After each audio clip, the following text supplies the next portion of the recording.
ਸਮੂਹ ਸਾਫ਼ ਕੀਤਾ ਤੇ ਸ੍ਰੀ ਗੁਰੂ ਅਰਜਨ ਦੇਵ ਮਹਾਰਾਜ ਜੀ ਧਰਮ ਨੂੰ ਕਾਇਮ ਕਰ ਰੱਖਣ ਦੇ ਲਈ ਸ਼ਹੀਦੀ ਦੇਣ ਤੋਂ ਪਹਿਲਾਂ ਜਪਜੀ ਸਾਹਿਬ ਦਾ ਪਾਠ ਕਰਦੇ ਹਨ ਬੈਠ ਕਰਕੇ,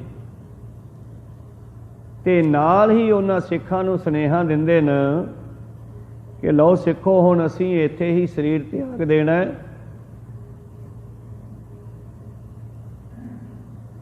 ਔਰ ਤੁਸੀਂ ਜਾ ਕੇ ਹਰਗੋਬਿੰਦ ਸਾਹਿਬ ਜੀ ਨੂੰ ਸਾਰੀ ਗੱਲ ਦੱਸਣੀ ਹੈ ਤੇ ਨਾਲ ਇਹ ਕਹਿ ਦਿਓ ਕਿ ਹੁਣ ਸ਼ਸਤਰ ਧਾਰਨ ਦਾ ਸਮਾਂ ਆ ਗਿਆ ਹੈ, ਸ਼ਸਤਰ ਧਾਰੀ ਹੋ ਜਾਓ। ਹੁਣ ਜ਼ੁਲਮ ਦਾ ਖਾਤਮਾ ਕਰਨ ਲਈ ਸ਼ਸਤਰਾਂ ਦੀ ਲੋੜ ਹੈ। ਪੰਜਵੇਂ ਜਾਮੇ ਤੱਕ ਬੜੇ ਪਿਆਰ ਦੇ ਨਾਲ ਦੁਨੀਆ ਨੂੰ ਸਮਝਾਇਆ। ਜਿਵੇਂ 10ਵੇਂ ਪਾਤਸ਼ਾਹ ਜੀ ਦਾ ਬਚਨ ਹੈ, ਚੌਂਕਾਰ ਅਜ ਹਮ ਹੀਲ ਤੇ ਦਰਗੁਜਸਤ, ਹਲਾਲ ਅਸਤ ਬੁਰਦਨ ਬਾ ਸ਼ਮਸ਼ੀਰ ਦਸਤ। ਜਦੋਂ ਕੋਈ ਹੱਥ ਨਾਲ ਸਮਝਾਇਆ ਨਾ ਮੰਨੇ, ਮੂੰਹ ਨਾਲ ਸਮਝਾਇਆ ਨਾ ਮੰਨੇ, ਫਿਰ ਤਲਵਾਰ ਚੱਕਣੀ ਜਾਇਜ਼ ਹੋ ਜਾਂਦੀ ਆ।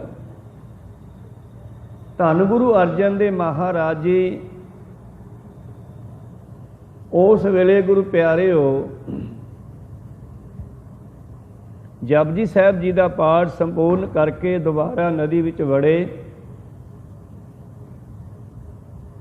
ਤੇ ਜਿਸ ਤਰ੍ਹਾਂ ਇੱਕ ਬਚਨ ਹੈ, ਸੂਰਜ ਕਿਰਨ ਮਿਲੇ ਜਲ ਕਾ ਜਲ ਹੂਆ ਰਾਮ।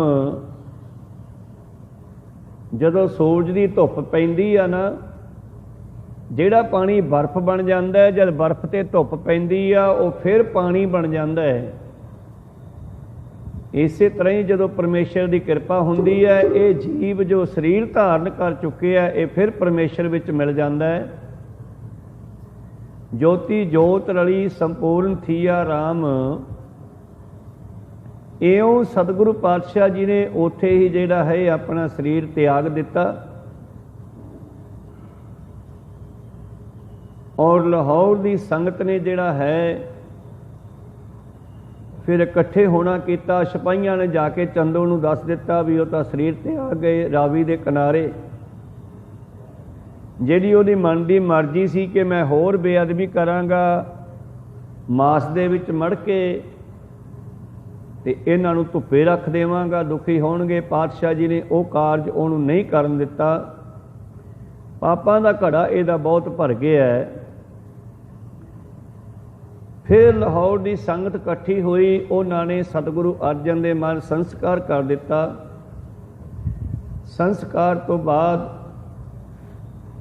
ਇਹ ਪੰਜੇ ਸਿੱਖ ਵਾਪਸ ਆਏ। ਇਹਨਾਂ ਨੇ ਆ ਕੇ ਸਾਰੀ ਕਹਾਣੀ ਸਤਿਗੁਰੂ ਹਰਗੋਬਿੰਦ ਸਾਹਿਬ, ਬਾਬਾ ਬੁੱਢਾ ਜੀ ਸੰਗਤਾਂ ਨੂੰ ਦੱਸੀ, ਮਾਤਾ ਗੰਗਾ ਜੀ ਹੋਰਾਂ ਨੂੰ ਦੱਸੀ, ਧੀਰਜ ਦਿੱਤਾ। ਉਸ ਤੋਂ ਉਪਰੰਤ ਪਹਿਲਾ ਸਹਿਜ ਪਾਠ ਗੁਰੂ ਗ੍ਰੰਥ ਸਾਹਿਬ ਜੀ ਤੋਂ ਬਾਬਾ ਬੁੱਢਾ ਜੀ ਨੇ ਗੁਰੂ ਅਰਜਨ ਦੇਵ ਜੀ ਦੇ ਪ੍ਰਥਾਏ ਕੀਤਾ ਸੀ। 17 ਦਿਨਾਂ ਵਿੱਚ ਭੋਗ ਪਾਇਆ ਸੀ ਉਦੋਂ ਸਹਿਜ ਪਾਠ ਦਾ, ਗੁਰਬਾਣੀ ਦਾ, ਜੋ ਸਰੂਪ ਸਤਿਗੁਰੂ ਅਰਜਨ ਦੇਵ ਜੀ ਨੇ ਲਿਖ ਦਿੱਤਾ ਸੀ, ਕਰਤਾਰਪੁਰ ਵਾਲੀ ਬੀੜ। ਤਾਂ ਇਸ ਤਰ੍ਹਾਂ ਗੁਰੂ ਪਿਆਰਿਓ ਭੋਗ ਤੇ ਹੀ ਸਤਿਗੁਰੂ ਹਰਗੋਬਿੰਦ ਸਾਹਿਬ ਮਹਾਰਾਜ ਜੀ ਨੇ ਐਲਾਨ ਕੀਤਾ। ਜਿਦਨੇ ਭੋਗ ਪਿਆ ਐਲਾਨ ਕੀਤਾ ਸਿੱਖ ਸੰਗਤਾਂ ਨੂੰ, ਲਓ ਸਿੱਖੋ ਅੱਗੇ 10ਵੀਂ ਆ ਰਹੀ ਹੈ। 10ਵੀਂ ਵਾਲੇ ਦਿਨ ਆਪਾਂ ਜਿਹੜਾ ਹੈ ਗੁਰਤਾ ਗੱਦੀ ਦੇ ਤਿਲਕ ਦੀ ਰਸਮ ਕਰਾਂਗੇ। ਸਾਰਿਆਂ ਨੇ ਆਉਣਾ ਹੈ ਤੇ ਉਸ ਦਿਨ ਭੇਟਾਵਾਂ ਤੁਸੀਂ ਕੀ ਲੈ ਕੇ ਆਓਗੇ? ਸੰਗਤਾਂ ਭੋਗ ਤੇ ਇਕੱਠੀਆਂ ਹੋਈਆਂ ਸਨ ਅੰਮ੍ਰਿਤਸਰ ਸਾਹਿਬ। ਮੈਂ ਕੀ ਲੈ ਕੇ ਆਈਏ? ਕਹਿੰਦੇ ਹੁਣ ਮੈਨੂੰ ਵਧੀਆ ਵਧੀਆ ਸ਼ਾਸਤਰ, ਵਧੀਆ ਘੋੜੇ ਤੇ ਵਧੀਆ ਨੌਜਵਾਨ ਚਾਹੀਦੀ ਹੈ। ਫੌਜ ਬਣਾਉਣੀ ਹੈ, ਚੰਦੂ ਵਰਗੇ ਦੁਸ਼ਟਾਂ ਦੇ ਨੱਕ ਵਿੱਚ ਨੱਥ ਮਾਰਨੀ ਹੈ, ਇਹਨਾਂ ਨੂੰ ਨਕੇਲ ਪਾਉਣੀ ਹੈ। ਹੁਣ ਉਮਰ ਤਾਂ 6ਵੇਂ ਪਾਤਸ਼ਾਹ ਜੀ ਦੀ ਭਾਵੇਂ ਛੋਟੀ ਹੈ, ਪਰ ਖੁਦ ਪਰਮੇਸ਼ਰ ਦੇ ਰੂਪ ਹੀ ਆ। ਮਸੰਦਾਂ ਨੂੰ ਕੁਝ ਸਿੱਖਾਂ ਨੂੰ ਫਿਕਰ ਪੈ ਗਿਆ ਵੀ ਆਹ ਐਡੀ ਵੱਡੀ ਗੱਲ ਸਰਕਾਰ ਦੇ ਖਿਲਾਫ। ਚੰਦੂ ਇੱਕ ਵੱਡਾ ਵਜ਼ੀਰ ਹੈ ਜਹਾਂਗੀਰ ਦਾ, ਤੇ ਜਿਹੜੀ ਮੌਕੇ ਦੀ ਸਰਕਾਰ ਹੈ ਸਾਰੇ ਹਿੰਦੁਸਤਾਨ ਦੀ, ਤੇ ਇਹ ਕੰਮ ਹੋ ਜਾਊਗਾ। पर सतगुरु हरगोबिंद साहब जी ने समय के नाल काम भी किया पूरा। 10वें वाले दिन फिर हरमंदर साहब शांति का स्थान है, उत्थे केवल बाणी चलती आ ते दूजे पासे गुरु प्यारे सिपाही की जगह अकाल तख्त साहब, संत ते सिपाही दोने चाहिए आ। जिमीदार भी फसल बीज के उसनों वाड़ कंडियां दी करदा है।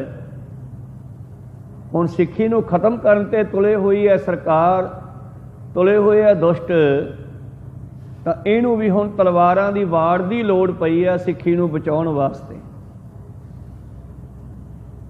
जदों कोई प्यार नाल माड़ा भी ना फेरन देवे ते फिर दूजे पासे पाई तलवार भी चकनी पैंदी है।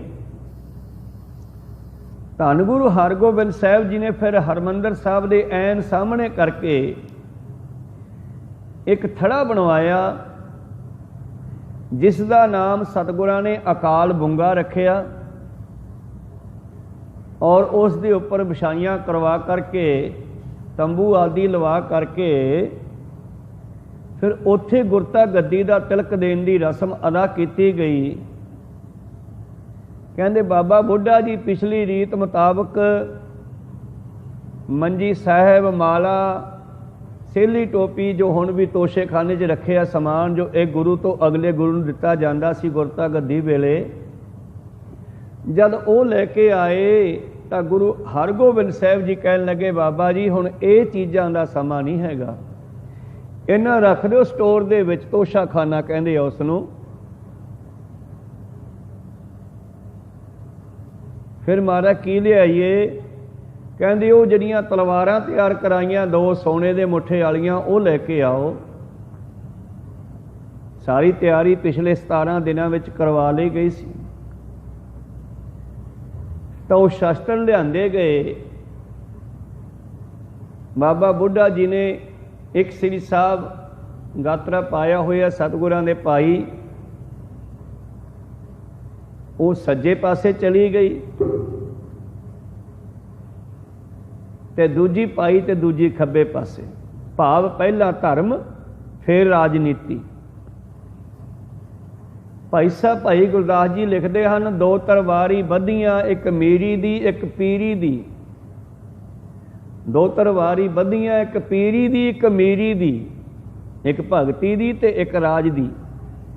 एक पीरी दी एक मीरी दी, एक अजमा दी एक राज दी, एक राखी करे वजीरी दी। इस तरह 6वें पातशाह जी ने फिर 2 तलवारां पा के की ऐलान किया, अज कहते जिन्ना चिर मैं चंदो नूं नत्थ नहीं मार लैंदा शांति नाल नहीं बैठूंगा। कहो सतनाम सी। 6वें पातशाह जी ने फिर उत्थे ऐलान किया, समा पा के जहांगीर दे नाल नेड़ता प्राप्त की, नेड़ता पहुंचे नेड़े उसदे, और वह भी बहाना दुष्ट चंदू नहीं बनाया साड़ सती का। 6वें पातशाह जी नूं बुला लिया, उत्थे जहांगीर दे नाल गलबात हो गई। साड़ सती का बहाना बना के हरगोबिंद साहब नूं ग्वालियर दे किले च कैद करना चाहुंदा सी, पर पातशाह उस परमेश्वर का हुक्म मन के किले में चले गए। किले दे विच सतगुरां नूं मारन वास्ते इन्हें एक चोला भेजिया जहर ला के, लेकिन जिहड़ा उत्थों दा किलेदार सीगा उहनूं पहला पता लग गया सी कि किले दे चोले अंदर जहर लग्या होया है। सतगुरां नूं भी पता सी वैसे तां, पर उस किलेदार ने दस दिता मारे चोला नहीं पाउणा, इहदे विच चंदू ने जहर ला के भेजिया। कहंदे ओह तां सानूं पता ही आ। अखीर गुरु प्यारे हो, इतिहास तुसी जानते भी हो, चलो आपां समय के मुताबिक इहनूं रिपीट भी करते हैं। 40 दिन गल कीती सी कि 40 दिन साडे वास्ते मंत्र पढ़ दिओ, साडी साड़ सती टल जावे। ये भी चंदू ने ही मंत्री तो जो इन्हां दा जंतरी वेखण वाला नजूमिया उस तो खवाया सीगा। जहांगीर डर गया जदों 40 तो बाद 41, 42, 43 दिन हो गए ना, तो इधर माता गंगा जी ने बाबा बुढ़ा जी नूं भेजिया भी जाओ महाराज तुसी लैके आओ। लगदा वो तां कैद कर दिता साहिबजादे नूं, हरगोबिंद साहब नूं। बाबा बुढ़ा जी उत्थे पहुंचे। ये 5 सिख जिहड़े पातशाह नाल गए सी ये भी सलाहां कर रहे सी। यार दिन तां उत्तों 2-3 टप गए ते हरगोबिंद साहब नूं हुण बाहर क्यों नहीं सद्दिया जहांगीर ने। फिर सलाह करदे भी आपां कोई हुण अध्यात्मक शक्ति करामाती शक्ति वरतीए। वो कहंदे यार करामात वरती ते गुरु साहब गुस्से हो जाणगे भी तुसीं करामात क्यों वरती। इन्ने बाबा बुढ़ा जी पहुंच गए। कहंदे लो जी अपने गुरु घर दे वड्डे वजीर आ गए, इन्हां नाल सलाह करदे आ। कहंदे बाबा बुढ़ा जी नाल सलाह कीती की करिए।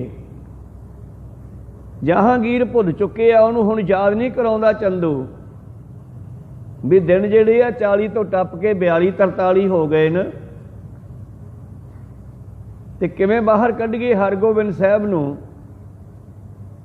बाबा बुढ़ा जी कहंदे तुसीं जिहड़ी भी शक्ति वरतनी है वरतो, मैं जिम्मेवार हाँ। जिहड़ी करामात वरतनी है वरत लो। ते महाराज गुरु साहब का गुस्सा कौन झल्लूगा जी आके कहा भी तुसीं करामात क्यों विखाई बई। बाबा बुढ़ा जी कहने मैं कह दूंगा कि मैनू माता गंगा जी ने कहा सीगा जिवें मर्जी कढ़ के लियाओ। कहने लगे जी फिर ठीक आ। फिर 2 सिखां ने पातशाह जी की कृपा सदका वो कला वरताई कि जहांगीर रात नूं डर उठन लगे आ। अखीर तीजे दिन उन्हें वैद सदे आपदे मंत्री वजीर इकट्ठे किए कि इदां रात नूं मैनू शेर क्यों डराउंदे आ। बड़े वैद आए, कोई नब्ज देखदा, कोई मत्था फड़दा, कोई कुछ करदा किसी नूं समझ नहीं आ रही। ते भाई जेठा जी भी वैद बन के चले गए। फिर कहंदे जी का वैद होर आया इनू पुछ लो। ये कहना मैं दस दिना। कहने बुलाओ। हाँ वैद जी वेखो नब्ज। कहने सानू नब्ज वेखण की लोड़ नहीं हैगी राजा साहब, असीं तां बंदे दा चेहरा देख के बीमारी बुझ लैने आ। कहो सतनाम सिंह। कहने फिर की बीमारी है दसो। कहना दस तां देवां पर इन्ने लोकां विच नहीं दसदा, तेरी बेइज्जती है, कल्ले नूं दसूंगा।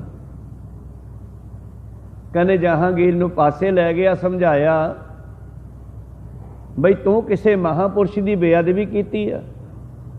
कहना नहीं मैं तो कोई बेअदबी नहीं की। कहने ना याद कर।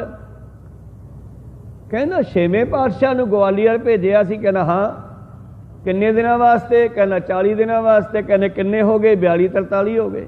कहने फिर उन्होंने बाहर किने सदना सीगा। ये उन्हां दी ही कला कमाई हुई है। जिन्ना चिर उन्हां नूं बाहर नहीं कढ़दा उन्ना चिर तू बचेगा नहीं। हो सकता जे दोबारे शेर आ गए तेनू मार भी जान। कहो सतनाम श्री। फिर घबरा गया। फिर एक वजीर है सतगुरां दे भी ओह नाल जुड़िया होया है, उन्हां दा वजीर है ते नाम भी ओहदा वजीर खां ही है। फिर वजीर खां नूं भेजिया। कहने जा वजीर खां तू ही जा गुरु साहब नूं लैके आ। जद गुरु साहब बाहर आउण लगे, हुण जिहड़े अंदर कैदी राजे सी 52 वो पहाड़ी राजियां दे बुढ़े सीगे, वड्डे बजुर्ग सी इन्हां दे, जिन्हां ने अगे जाके जिन्हां दे पुत्तां पोतियां ने 10वें पातशाह नाल जंगां कीतियां। उन्हां ने अंदर ही मरना सी, संगल मारे हुए सीगे। ग्वालियर च एडे मोटे मोटे थंम है जिवें अपनियां थंम है गोल जे, उन्हां थंमां दे नाल बन्ने हुए सी सारे। जदों बाहर आउण लगे पातशाह रोए कुरलाए। कहने जी तुहाडे करके तां सानू जेल ही भुल गई सी, क्योंकि रोज़ उत्थे कड़ाह प्रसाद दी देग बनदी। पातशाह उन्हां दे खजाने दा लंगर नहीं सी छकदे। 3 सिख थल्ले जांदे, 2 सिख ग्वालियर दे विच किरत करदे, भांडे वाले ठठेरियां कोले भांडे कढ़वाउंदे बनवाउंदे, उत्थों रोजी लैके तनख्वाह लैके मेहनत लैके ते ओहदी रोटी खांदे सी पातशाह। जिहड़ा खजाने चों पैसा भेजिया जांदा ओहदी कड़ाह प्रसाद देग बना के इन्हां कैदियां नूं छका दिंदे सी। कहो सतनाम श्री। इस करके पातशाह जी ने जदों आउणा कीता ते उन्हां नूं बड़ा दुख होया। सारे रोण लगे जी सानू कढो। पातशाह कहंदे बह गए उत्थे ही निकलना। फिर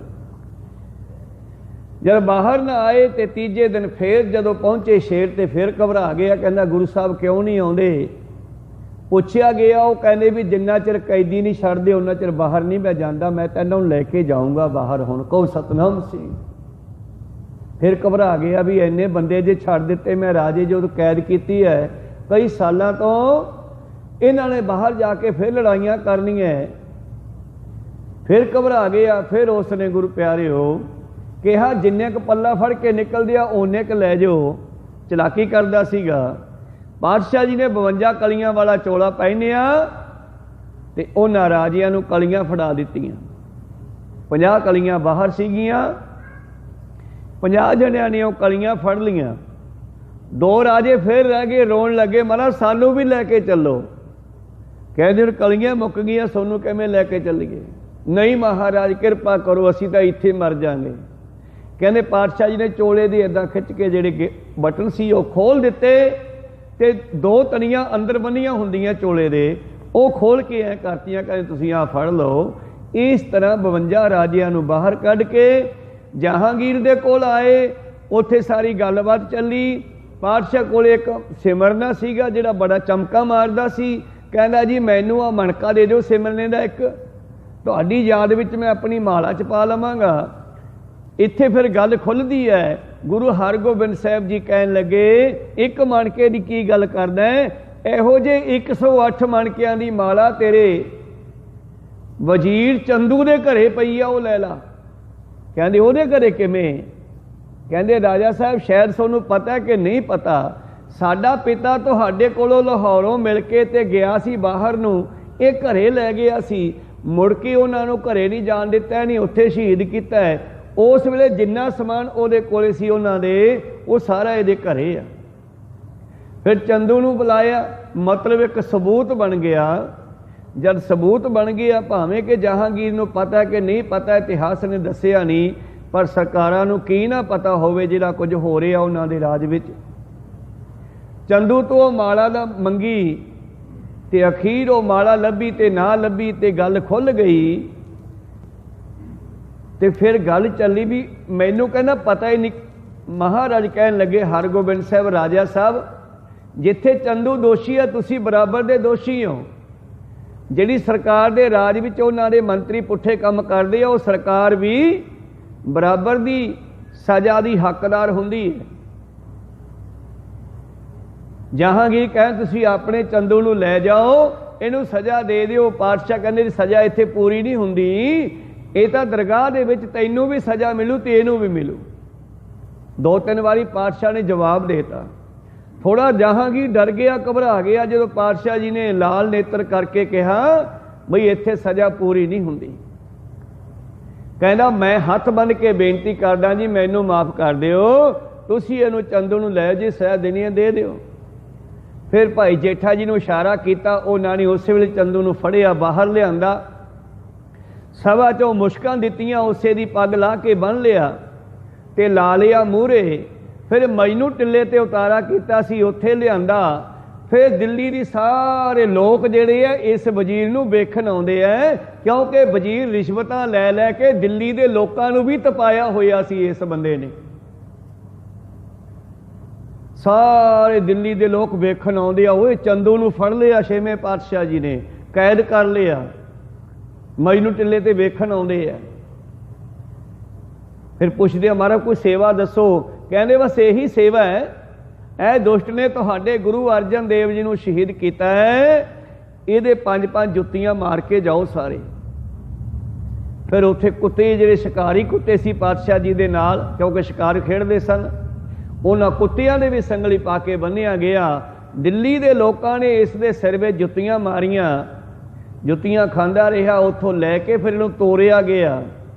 फिर लाहौर लिआंदा गया, लाहौर दीयां दुकानां ते कमाया। कहंदे मंग हुण रिश्वत, इहनूं कहंदी आ मंग, ये कहंदा पैसा दे दे।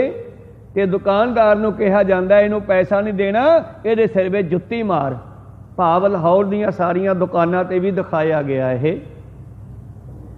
इहों जुत्तियां खांदियां खांदियां कई वारी बेहोश हो जांदा है। भाई जेठा जी नूं हुक्म है कि इहनूं राह च नहीं मरन देना, इहदी कलरी लाहौर च है, इहने लाहौर च ही मरना है। लाहौर दे विच घुमाउणा शुरू किया।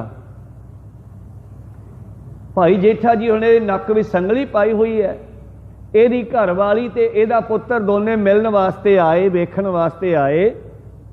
सिखां ने कहा जी इहदी घरवाली दा लड़का भी आ गया, फड़ लिया। कहंदे ना उन्हां दा कोई दोष नहीं, गलती इसे दी है।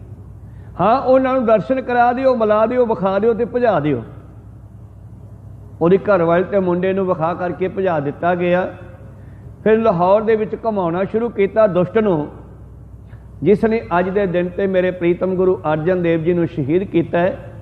ਭਾਵੇਂ ਕਿ ਉਹ ਪਰਮੇਸ਼ਰ ਸੀ, ਪਰ ਸਮੇਂ ਸਮੇਂ ਤੇ ਪਰਮੇਸ਼ਰ ਜਦਾ ਧਰਮ ਗਲਾਨੀ, ਜਦੋਂ ਧਰਮ ਦੇ ਵਿੱਚ ਗਿਲਾਵਟ ਆਉਂਦੀ ਹੈ, ਧਰਮ ਖਤਮ ਹੁੰਦਾ ਹੈ, ਉਦੋਂ ਪਰਮੇਸ਼ਰ ਕੋਈ ਨਾ ਕੋਈ ਰੂਪ ਧਾਰ ਕੇ ਭਗਤਾਂ ਦਾ, ਗੁਰੂਆਂ ਦਾ ਆਉਂਦਾ ਰਹਿੰਦਾ। ਜਿਵੇਂ ਪ੍ਰਹਿਲਾਦ ਭਗਤ ਦਾ ਆਉਣਾ ਤੇ ਹਰਨਾਕਸ਼ ਦਾ ਖਾਤਮਾ ਕਰਨਾ, ਇਵੇਂ ਜਿਵੇਂ ਕ੍ਰਿਸ਼ਨ ਜੀ ਦਾ ਆਉਣਾ ਕੰਸ ਦਾ ਖਾਤਮਾ ਕਰਨਾ, ਇਵੇਂ ਜਿਵੇਂ ਹੀ ਗੁਰੂ ਅਰਜਨ ਦੇਵ ਜੀ ਦਾ ਆਉਣਾ ਤੇ ਇਹ ਮੁਗਲ ਰਾਜ ਦੀਆਂ ਜੜ੍ਹਾਂ ਪੱਟਣ ਦਾ ਸ਼ੁਰੂਆਤ ਹੋਣੀ।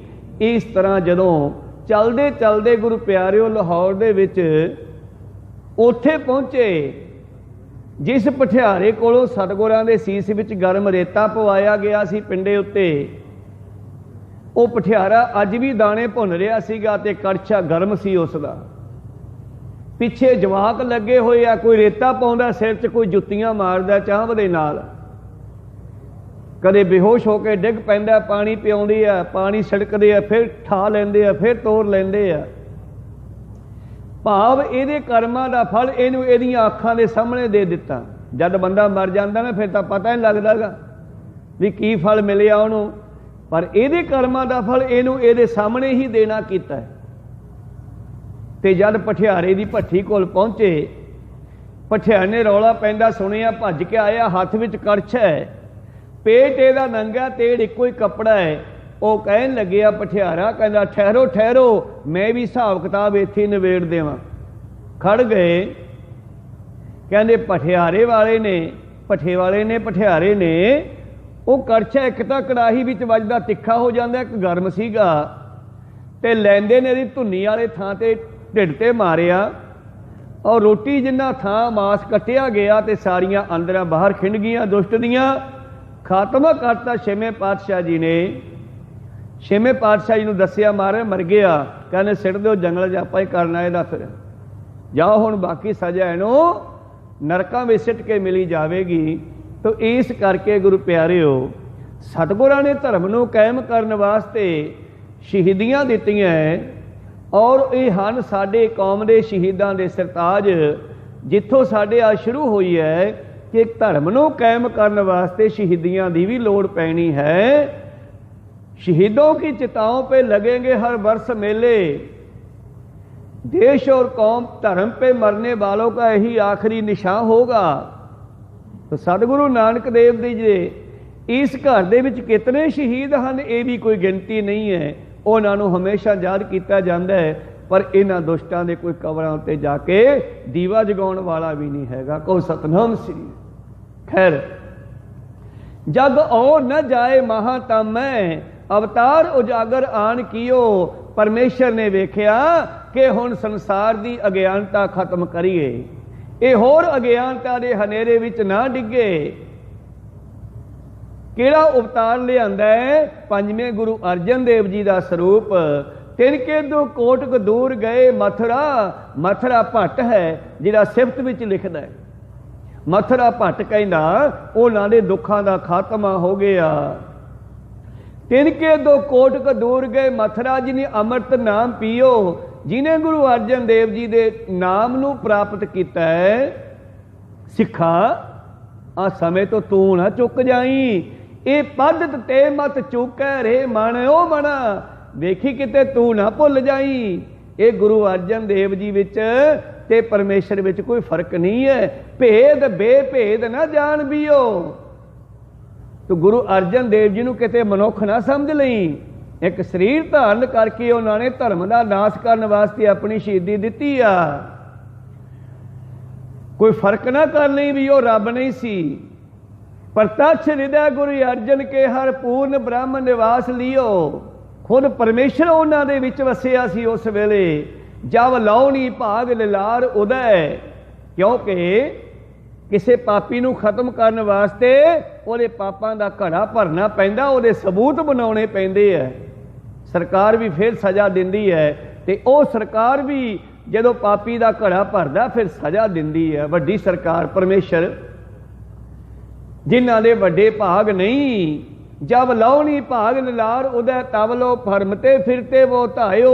उन्ना चिर बंदा गुरु अर्जन तो, गुरु ग्रंथ साहिब तो, गुरु घर तो दूर दूर भटकदा रहिंदा, जिन्ना चिर मत्थे दे भाग नहीं जागदे। को सतनाम सी भटकदा रहिंदा है। कल घोर समुंदर ते बूढ़ ते कबहू मिट है नहीं रे पछतायो। ओ कलयुग दे घोर समुंदर तो जम्मन मरण दे चक्करां चों नहीं निकलदा। तत् विचार यह है मथुरा। तो मथुरा ने भी ये गल सोची, तत् विचारिया जग तारन कोई अवतार बनायो। परमेश्वर ने दुनिया नूं तारन वास्ते ही आउणा कीता है। जपियो जिन अर्जन देव गुरु फिर संकट जोन गर्भ न आयो।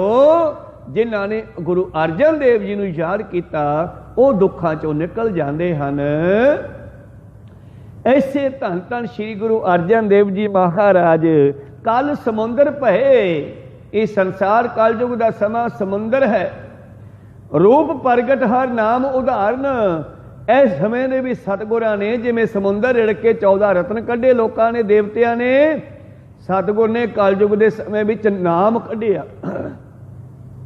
नाम प्रगट किया। बसै संत जिस हृदय दुख दरिद्र निवारण। जिन्हां दे हिरदे विच हरि दा नाम वस गया, दुखां दलिद्रां दा खत्मा हो गया। निर्मल भेखी अपार तास बिन अवर न कोई। ये पंजां जामियां दे विच निर्मल भेख विच प्यार नाल समझाउण दा काम किहने कीता है? परमेश्वर ने। मन बच जिन जाणियो भयो ते संसर सोई। जिन्हां ने इस गल नूं समझ लिया वो हर का सेवक हरि दा रूप ही हो गया। धन गगन नवखंड में जोत स्वरूपी रहे पर। ओ परमेश्वर जिमी आसमान के समस्त बीच एक जोत है, ना बाद है, ना घाट है, ना घाटवाद होता है। जो धरती तो आकाशां तक वसिया होया नौखंड धरती ते जोत स्वरूपी परमेश्वर। धन गगन नवखंड में जोत स्वरूपी रहो पर। भन मथुरा ओ मथुरा कह कछ भेद नहीं कोई फर्क नहीं है। गुरु अर्जन प्रतख हर। गुरु अर्जन देव जी आप परमेश्वर हन। अजय गंग जल अटल। अजय कदे भी खत्म होने वाला नहीं है। गंगा केड़ी गंगा? आ जिहड़ी गुरबाणी दी चलाई है। कहो सतनाम श्री। एक वो गंगा हिंदू मत वाले कहते हैं कि उद्धार करदी है जीवां दा पापियां दा। पर सतगुर ने गुरबाणी की रचा करके ऐसी गंगा चला दी जिहदे वर्गी कोई होर गंगा नहीं हैगी। कहो सतनाम सी। अजय कदे ना जिते जाने वाली, कदे ना खत्म होने वाली। अजय गंग जल अटल सिख संगत सब नहावे। जिस गुरबाणी की गंगा विच संगतां इशनान करदियां। नित पुराण बाचीए वेद ब्रह्मा मुख गावे। जिमें उधर ब्रह्मा वर्गे वेदां नूं गाउंदे हन, पुराणां नूं गाउंदे आ, सिख गुरबाणी नाल जुड़दा है। अजय चावर सिर ढुलै। आ चौर साहब इनू हुण कोई होर नहीं लै सकदा। ये केवल गुरु साहब दा ही है। कहो सतनाम श्री। इनू हुण कोई जित नहीं सकदा। जिमें राजियां दे राज जिते जांदे है पर ये हुण राखमा हो गया है। अजय चावर सिर ढुलै नाम अमृत मुख लियो। जिस दे सिर ते चौर चलदा है नाम अमृतमई दिता जाता है। वो कौन है? वो गुरु अर्जन है। गुरु अर्जन सिर छत्र आप परमेश्वर दियो। यह छत्र भी राखम है गुरु दे वास्ते। हुण ये किसी राजे ते नहीं लगूगा। कहो सतनाम श्री। अज भी देख रहे हैं आप। तो मिल नानकी अंगद अमर गुर। ये गद्दी चली गुरु नानक तो। गुरु अंगद देव जी, गुरु अमरदास, गुरु रामदास हर पह गयो। ये चार जामियां दे विच उन्हां ने मातलोक विच आके संसार दा उद्धार कीता है। जो परमेश्वर विच मिल गए। हरबंस, ये हरबंस भी भट्ट है। हरबंस जगत जस संचरो। संसार दे विच ओहदे जस नूं जो वरताउणा कीता है संचरा। भाव सानू सारिਆਂ ਨੂੰ गल दसनी कीती। इहनूं कहंदे आ सिंचना। संचरो सो कवन कहे श्री गुरु मोयो। गुरु अर्जन किते शहीद होके भी ओह चले नहीं गए, साडे कोल ही आ। कहो सतनाम श्री। कौन कहंदा है? गुरु अर्जन मर गया। कवन कहे श्री गुरु मोयो। देवपुरी मैं गयो आप परमेश्वर भायो। हाँ शरीर त्याग दिता है, परमेश्वर विच मिल गए हैं, पर पिछे मात लोक विच अपना रूप छेवें पातशाह ते गुरु ग्रंथ साहिब जी की रचना भी कर गए हैं। नाल कहो सतनाम श्री। हर सिंघासन दियो श्री गुरु तह बैठायो। देवपुरी मैं गयो आप परमेश्वर भायो। वो जोत परमेश्वर विच मिल गई है, वो जोत गुरबाणी विच भी रमी हुई है। हर सिंघासन दियो, हरि ने आप दा हासन देता, कहते इत्थे बैठो हुण अर्जन देव जी। श्री गुरु तह बैठायो रहस कियो सुरदेव। देवलोक दियां शक्तियां ने भी खुशी मनाई। तोहे जह जय जय जंपै तेरी सदा सिफत करदे है। असर गए ते भाग पाप तन भीतर कंपै। उन्हां दे अंदरों असुर दैंत रूपी विकार भज गए, उन्हां दे अंदरों विषय विकार निकल गए, उन्हां दे पाप कंब गए, भाव वो सीधे रस्ते पै गए जिन्हां ने गुरु अर्जन देव जी नूं सिमर लिया। कहो सतनाम श्री। पाप तन भीतर कंपे काटे सो पाप ते नरों के। उन्हां जीवां दे पापां दा खात्मा कर दिता। गुरु रामदास जिन पायो, जिन्हां ने गुरु रामदास जी नूं प्राप्त किया है, ते फिर रामदास जी महाराज छत्र सिंघासन प्रथमी गुरु अर्जन को दे आयो। हुण ओ सब कुछ प्रथमी भाव मात लोक दा राज धन धन श्री गुरु अर्जन दे महाराज जी नूं सौंप गए हैं। तो गुरु किते भी नहीं जाता। कौवन कहा श्री गुरु मोयो, गुरु हमेशा साडे नाल है, उन्हां दे बचन साडे नाल है। गुरु वाले बणीए, गुरु ग्रंथ साहिब जी दे लड़ लगिए। आग्या भई अकाल की, 10वें जामे दा हुक्म है। आग्या भई अकाल की, तवै चलायो पंथ, सब सिखण को हुक्म है। गुरु मानियो ग्रंथ, गुरु ग्रंथ जी मानियो प्रगट गुरा की देह। इहदा 5वें जामे च भी करता सीगा। ਜਦੋਂ ਗੁਰੂ ਸਾਹਿਬ जी का ਸਰੂਪ हरमंदर साहब प्रकाश हो गया, मुड़ के गुरु अर्जन देव जी मंजे ते नहीं पे। जिथे सुखासन करते ग्रंथ साहिब जी का, आप जी वो थले चादर विछा के आराम करते सी। तो 10वें पातशाह जी ने पक्कियां ही मोहरां ला दित्तियां। आग्या भई अकाल की, तवै चलायो पंथ, सब सिखन को हुक्म है। गुरु मानियो ग्रंथ, गुरु ग्रंथ जी मानियो प्रगट गुरा की देह। जो प्रभ को मिलवो चाहे, खोज शब्द में लेहे। राज करेगा खालसा, आकी रहे न कोए। खुआर होए सा मिलेंगे, बचे शरण जो होए सो आओ। गुरु वाले बनिए, गुरु दे लड़ लगिए। अपना रहिंदा समा जिहड़ा है उहनूं संभालिए। जिहड़ा बीत गया बीत गया। आगे सम चलो नंद लाला, पाछे जो बीती सो बीती। आओ अगली रहिंदी उम्र संभालिए। गुरु वाले बनिए और अपना जीवन सफला करिए। धन धन श्री गुरु अर्जन देव महाराज जी नूं हमेशा याद रखिए, जिन्हां ने शहीदियां दे करके अपने शरीर दियां और गुरु प्यारो सानू जिउण दी जाच सिखाई आ हमेशा लई। गुरु पातशाह किरपा करन। विचारां इत्थे रोकदे आ, बोलदियां ने एक आखर बाद घाट हो जांदे। सिख संगतां ते सतगुरु बख्शण जोग है, बख्श लैना जी। मिलाओ फतेह पाओ फतेह। वाहिगुरू जी का खालसा, वाहिगुरू जी की फतेह। रामकली महला तीजा। आनंद एक ओंकार सतगुर।